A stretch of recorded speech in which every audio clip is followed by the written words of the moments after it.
Of course, like many people, I have heard the phrase, "you don't wake a sleeping lion." However, Keir Starmer appears to, let's just say, have peed all over that phrase, because he kind of has just done that with the announcement of his recent U-turn. Was it the 13th one or so since he's been in power from July last year? And of course that U-turn, and given pensioners, or some pensioners at least, their winter fuel allowance back, is a good thing. I personally think all pensioners should receive their winter fuel allowance back, not just some of them. But by doing so, he has awoken a sleeping lion, and that lion is called Rachel Reeves.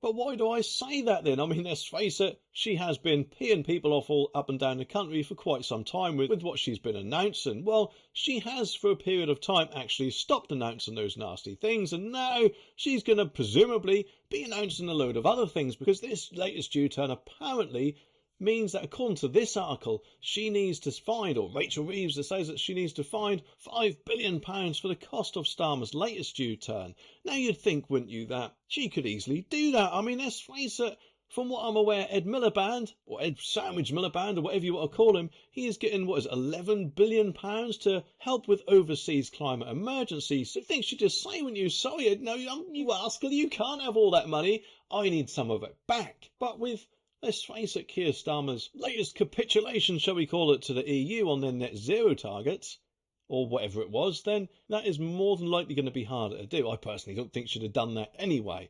But according to this article, there is several tax rises that she could target, and apparently these are the ones she more than likely will do. First up, of course, we've got a banking surcharge. Now, at first you might think that this is a good thing because it's taxing the banks rather than ourselves, but let's face it, I'm pretty sure we will be the losers in the end. It does say that increasing the bank surcharge is an additional tax on the profits of banks and building societies is seen as a relatively straightforward, and it was not included in the government's promise to freeze corporation tax too. But unfortunately for Rachel, the teams inside the Treasury will be warning about the impact on the competitiveness of the banking sector, and it would certainly run counter to the government's growth narrative. But of course it would be popular with Labour MPs, and obviously the public at large, if it doesn't actually affect us in the end, I'm sure. The second one is property and pensions, which kind of screams of, how dare you try and save or make things better for you in your retirement? Because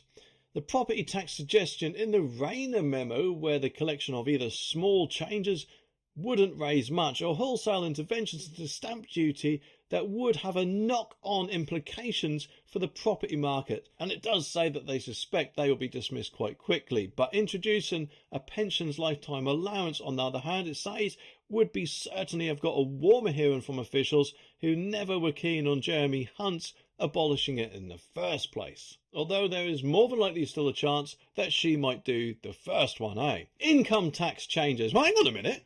I thought they weren't meant to be raising anyone's income tax. Didn't they say that? Or could it be another U-turn on their manifesto? Surely. Well, according to this, it says the final suggestion from the Deputy PM was, wait for this, I'm sure it will come as no surprise to anyone that they would more than likely be doing it. And that is a continuation on the threshold freeze for additional rate payers. And yes, that's right, the fiscal drag carries on if this more than likely takes into effect. It does say additional rate payers, so hopefully us people in the 20% bracket, we might be okay. But at the end of the day, if the people in the 40% bracket are getting less profits than what they think they should do, I'm pretty sure that we will be passed on quite a bit of that cost one way or another, eh? It is clear, though, it says that parts of the government are prepared to argue that the freezing thresholds doesn't amount to a breach in their commitment not to raise income tax rates. No, of course, it's doing it by the back door, because more and more people will be dragged in to tax than what need be, or dragged into a higher bracket rather. Kind of like, let's face it, his other manifesto promises that he's kind of peeing all over at the minute with his current EU surrender deal. Well, what do you all think about this? Let me know down in the comments, and I'll be back very, very soon with some more videos. So make sure you click that subscribe button down there so you don't miss my next one.